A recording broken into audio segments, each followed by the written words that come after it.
سلام دوستان، به چنل من خوش اومدین. امروز من میخواستم سالاد الویه درست کنم، گفتم با شما به اشتراک بذارم. این سالاد الویه هر کسی رسیپی خاص خودشو داره. این رسیپی مخصوص خود منه. مرغا رو اول پختم، بعد مرغا رو حسابی خورد میکنیم. اینجا هم موادی که دارم: تخم مرغا رو پختم، بعد اسلایس های درشت خوردش کردم، خیارشورم توی دستای میکسر ریختم و کنسرو نخود فرنگی داریم. اینجا هم بگیر سیب زمینی و هویج و یه مقدار لیمو ترش برای خوشمزه تر شدن و اون بوی مثلا حالت تخم مرغ هست، اونو قشنگ از بین میبره و خوش عطر و خوشمزهش میکنه. مرغتون هم که باید سینه مرغ باشه حتما، برون فکر نکنم بشه الویه درست کرد.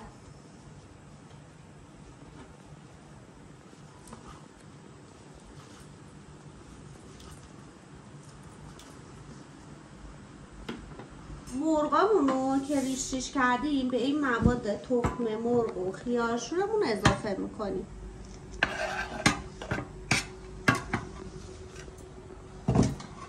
یه دونه استخون بود توی. حالا نوبت رنده کردن سیبامونه.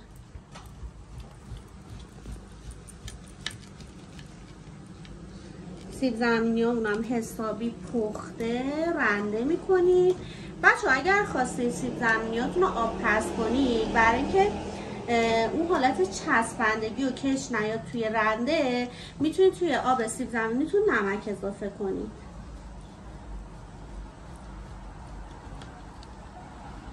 خب سیبای رنده شدمونم به موادمون اضافه میکنیم. حالا میریم سراغ هویجامون. برای اینکه رنگش خوشگل تر بشه من چند تا هویجم بخار پس کردم که به موادمون اضافه کنیم.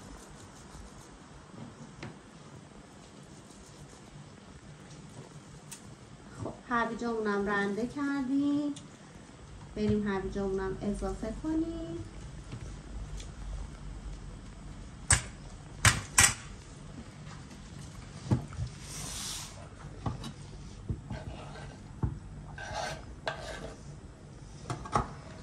حالا تو مرحله آخر نخود سبزمون رو اضافه میکنیم. من از کنسرو استفاده کردم، شما اگر بتونید میتونید از نخود سبز تازه که البته الان فصلش تموم شده تو بهار میاد میتونید بگیرین و آماده کنید و فریزش کنید و موقعی که میخواین سالاد الویه درست کنید از نخود سبز تازه استفاده کنید.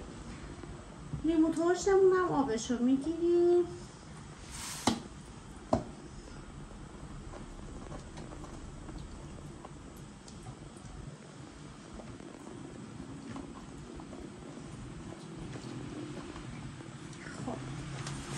این آب لیمو ترشمون هم بهش اضافه میکنیم.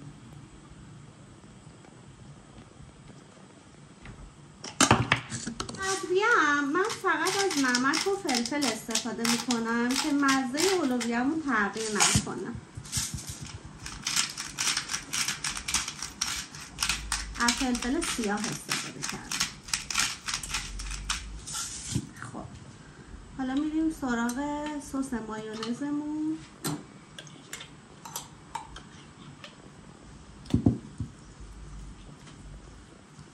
سس مایونزم کاملا سلیقه‌ایه. من همیشه یه مقدار میزنم داخلش، بعد که میذاریم توی یخچال هر موقع خواستین ساندویچ درست کنیم مجدد میتونید سسش رو شارژ کنید. الان سسش کمه، بازم باید اضافه کنم.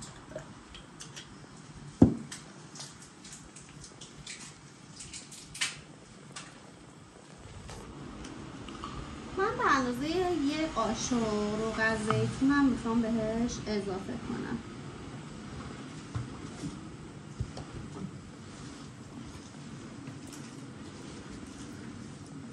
مجدد هم میزنیم همه موادمون خوب با هم دیگه ترکیب بشه. ای وای بچه ها، یه استخون دیگه پیدا کردم موقع هم زدن. حواستون باشه مرغتونه که میخواین ریش ریش کنین قشنگ با دست نگاه کنید توش استخون نداشته باشه.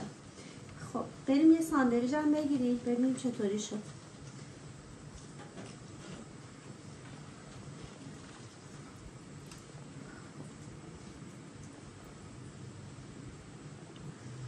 با پیاز جعفری هم خیلی خوب میشه اولویه، ولی من الان پیاز جعفری نداشتم. میخوام با خیارشور تاپینگایی که داریم و گوجه فرنگی و یه مقدار کاهو ترکیبش خوب میشه. یه تستم بریم.